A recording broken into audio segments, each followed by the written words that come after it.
Hello दोस्तों, आज हमारे यहाँ मेहमान आ गए हैं, भोली भाभी और अपूर्वा। इन दोनों लोगों को मैंने कहा चलो रेस्टोरेंट पर ढाबा पे खाना खिलाते हैं। दोनों लोग सब रिक्शे में बैठे और हम लोग एंजॉय करते हुए रास्ते में गए। बहुत मजा आया। भोली भाभी तो बहुत ही भोली हैं, इतना मजा देती हैं कुछ कहने का नहीं। हम लोग पहुंचे रेस्टोरेंट माँ वैष्णो ढाबा। ये शुद्ध शाकाहारी ढाबा है। यहाँ हम लोग पहुंचने के बाद हम लोगों ने एंजॉय किया। फिर विचार किया कि क्या खाया जाए। इतनी देर बातें करते हुए कुछ समझ में नहीं आ रहा था खाएं क्या। तो हम लोगों ने बैठ के बातें की एक दूसरे से। अपूर्वा बहुत इंजॉय कर रही थी। ये हमारी वाइफ आरती हैं, ये तो बड़ा चुप रहती हैं, शांति बनी रहती हैं, बस हंस देती हैं। इनको कुछ नहीं समझ में आता है क्या बोलें। और हमारी भोली भाभी तो बात ही कुछ करके निराली है। इनकी बातों में ही मजा है। ये जितनी बढ़ाई की जाए वो कमी है। फिर हम लोगों ने डिसाइड किया कुछ खाया पिया जाए, या बातें ही करते रहोगे कि सलाद ही खाते रहोगे। फिर हम लोगों ने उस मेनू में देख के मलाई चाप और सोया चाप और दाल फ्राई और रोटी का ऑर्डर किया। ऑर्डर करने में इतना देर का समय लग रहा था कि हम लोगों को पेट में चूहे लौट रहे थे। चूहे लौट के मर भी गए, लेकिन खाना नहीं आया। खाना का इंतजार करते करते हम लोगों ने बहुत इंजॉय किया। फिर हमारे विचार आया कि खाना नहीं आएगा तो क्या करेंगे, हम लोग क्या सलाद खा के ही रहेंगे।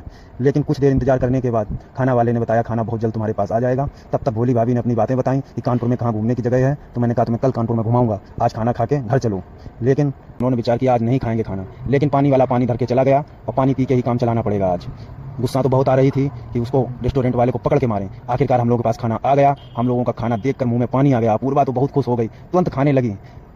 पूछती भी नहीं है दूसरों से क्या खाना है, अपना खाने में लगी पड़ी थी। दाल फ्राई तो कतई नहीं खाई, मलाई चाप ही खाई।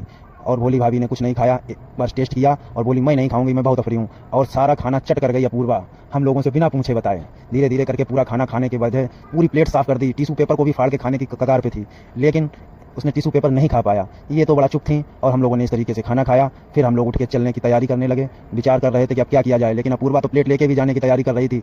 फिर वो टिश्यू पेपर को दिखाने लगी कि मैं इसको ही खाऊं, मुझे नहीं खाना है कुछ खाना, मुझे घर चल के कुछ खाना है। उसने नहीं माना। आखिरकार उसको जबरदस्ती उसको रेस्टोरेंट से लेके जाना पड़ा। लेकिन वो इतनी शैतान थी, वो बात नहीं मानती है किसी की भी।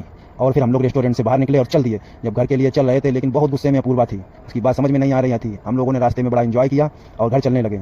घर जाकर रास्ते में जब पहुंचे तो वो घर जाने से मना करने लगी, बहुत गुस्से में थी। मुझे चाउमीन खानी है वरना मैं घर नहीं जाऊंगी, वापस लौट रही थी। इसके चाउमीन खाने के चक्कर में हम लोगों को बहुत परेशान किया। फिर मुझे वापस इसको लेके जाना पड़ा कि चलो चाउमीन खिलवाते हैं। चाउमीन के लिए वो घर नहीं जाएंगे, नहीं तो वो गुस्सा में बहुत ज़्यादा थी।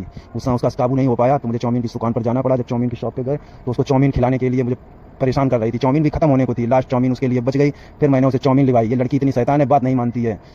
वहाँ बहुत परेशान किया। चाउमीन लेके घर आई तो इतनी तेजी से खाने लगी किसी को ना मिले। सबसे पहली चम्मच उठाई और ये सबसे पहले अपना ही खाई उसने। फिर उसने मम्मी को दिखाई कि मम्मी तुम खाओगी या नहीं खाओगी। मम्मी ने भी उनके चाउमीन खाई और हम लोग रेस्ट करने लगे। इतनी जल्दी जल्दी चाउमीन खाई, पूरी चाउमीन एक बार में खत्म कर देगी, पता भी नहीं चलेगी। सबने चाउमीन खाई और फिर जाके खाली थाली हमको दिखा रही थी कि ये लो थाली बची है, अब कुछ नहीं बचेगा तुम्हारे लिए। लास्ट में उसने थाली को खाली करने के बाद बड़ा हंस के दिखा रही थी कि मुझे और भी चीज़ें खानी है। हमने कहा आज कुछ नहीं, रात हो गई, अब कुछ नहीं मिलेगी। जीभ दिखा रही थी और खाली थाली करके कि मुझे मोमोज खाने हैं। मोमोज नहीं मिलेंगे, अब तुम्हें जो भी मिलेगा कल ही मिलेगा। चाउमीन पूरी फिनिश कर दी। फिर वो उठ के बोली अब मैं क्या करूं। तो मैंने कहा चुपचाप सो जाओ सारे लोग, कल मिलेंगे, आज पहलवान बन चुके हो।